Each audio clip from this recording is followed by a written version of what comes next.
Welcome to Pastor's Chat today. Well, again, thank you for your prayers as we leave this morning for our trip to Southeast Asia to meet with pastors to encourage them in the work of the Lord, kingdom work. And your prayers make all the difference. Traveling mercies, we need those. We need flight connections to work out. And then, of course, our time with the pastors to be an anointed time, a time of encouragement, and a time where we make connection with the pastors there so that we can bring back their names and information so that you, if you'd like to, join us in becoming a team, a army of prayer warriors for this great work that God is doing there in India. We're going to join the Lord in His work.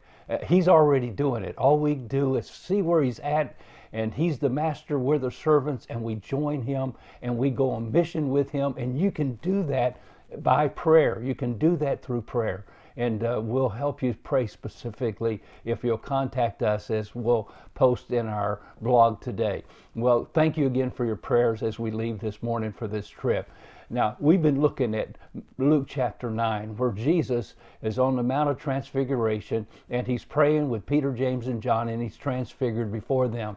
Now, as He's there, they go to sleep, Peter, James, and John. The Lord, he literally gets in His glorified state right there praying, and Elijah and Moses shows up and begins to talk to him about His deceit in Jerusalem. What a great Bible conference, maybe the greatest ever held on planet Earth. Wouldn't you have liked to have been there for that? And the disciples were sleeping. Imagine that. Now, when Peter does wake up, it says in verse 32, when Peter and those who were with him were heavy with sleep, and when they were fully awake, and can you imagine waking up, and there's Jesus on this Mount Transfiguration. He's in His glorified state, and there He's talking with two men. They saw His glory, and the two men who stood with Him, Elijah and Moses. And then it's interesting, somehow or another, they must have got introduced to Elijah and Moses, or I don't know how they got recognized them, because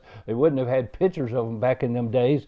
And then it happened as they were parting from Him that Peter said to Jesus, "Master, it is good for us to be here, and let us make 3 tabernacles, one for you, one for Moses, and one for Elijah," not knowing what he said. He just caught up in the moment, and he starts talking. That's obviously Peter. And while he was saying this, a cloud came and overshadowed them, and they were fearful as they entered the cloud. And a voice came out of the cloud saying, "This is my beloved Son, hear Him."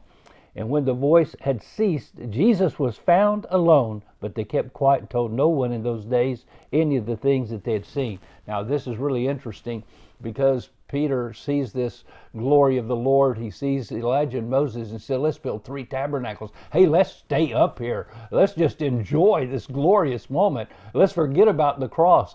Interesting, Peter was talking about the glory that would follow the cross. Moses and Elijah were talking about the suffering that was going to happen. And the voice from heaven, though, spoke, because Peter didn't know what he was saying. One, he didn't know how much it cost to build 1 tabernacle, much less 3. So he's there talking, and the voice from heaven, the Father says, "Hey, listen, you listen to Jesus Christ. You listen to what He says." And I think this is interesting, because Moses represents the law of the Old Testament. Elijah represents the prophets. And basically the Father is saying, you have, yes, the law, Moses and the law. You have Elijah and the prophets. You have all the writings of the Old Testament, and that's good. But now, better than that, you have Jesus. You have Jesus. Jesus was with you.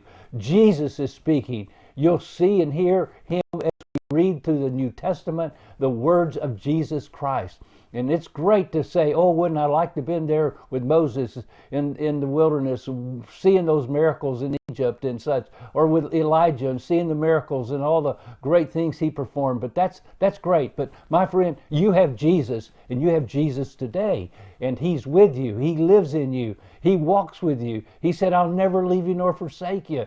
Listen to Him. Listen to Him. Yes, the prophets and Elijah is good. We need that. But my friend, we need Jesus more than anything. So today, hear Him. Hear Jesus. Let Him speak to your heart through His Word and through prayer. God bless you, and you have a wonderful, wonderful day.